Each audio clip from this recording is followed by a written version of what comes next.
Bane the Adventurer was not the brooding shadow-cloaked hero his name suggested. In fact, he was rather cheerful, which often disappointed villains who expected at least a smoldering glare before being vanquished. But he made up for that with a sturdy backpack, a quick wit, and an almost painful curiosity that got him in trouble more often than monsters did.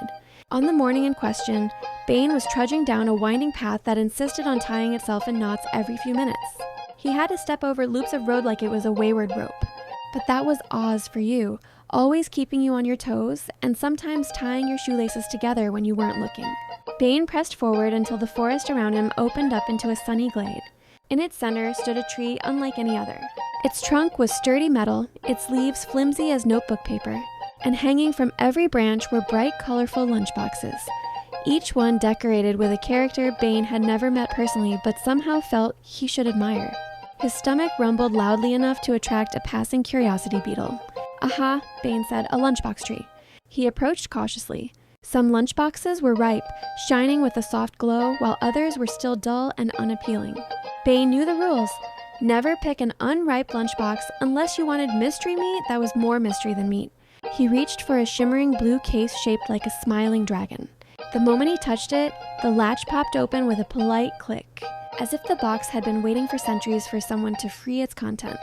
Inside was the perfect meal, a sandwich with bread so fresh the crusts were still debating whether they should be crusty yet, a bottle of juice that sparkled like sunshine in a glass, and a cupcake so fluffy it threatened to float out of the container. Bane bowed. "Thank you, tree."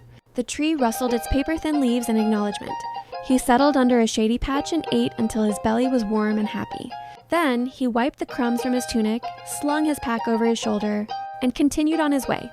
In Oz, nothing good lasted forever, not even a full stomach.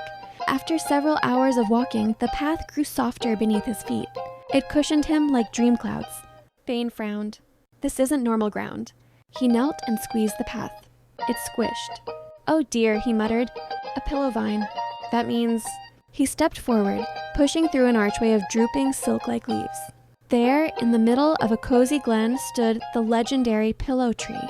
It was massive, its trunk a quilt of stitched bark, its branches thick stuffed limbs, and hanging from each one were plump warm pillows, swaying gently in the breeze as if inviting weary travelers to rest. Bane didn't resist.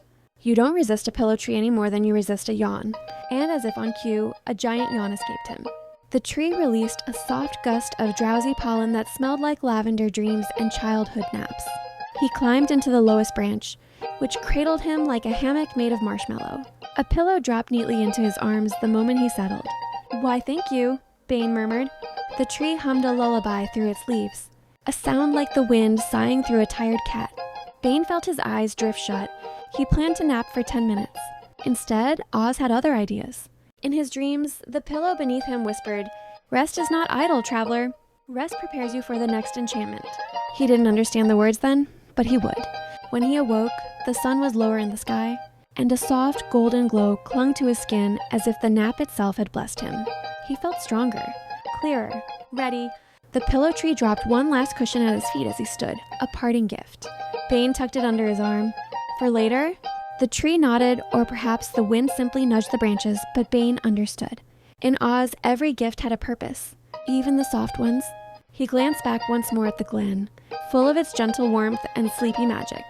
Then he stepped onto the path again, well-fed, well-rested, and humming the tree's lullaby under his breath. For an adventurer like Bane, the journey was never simple. But with a lunchbox in his belly and a pillow under his arm, he felt ready for whatever pun-powered nonsense Oz planned to throw at him next. The end.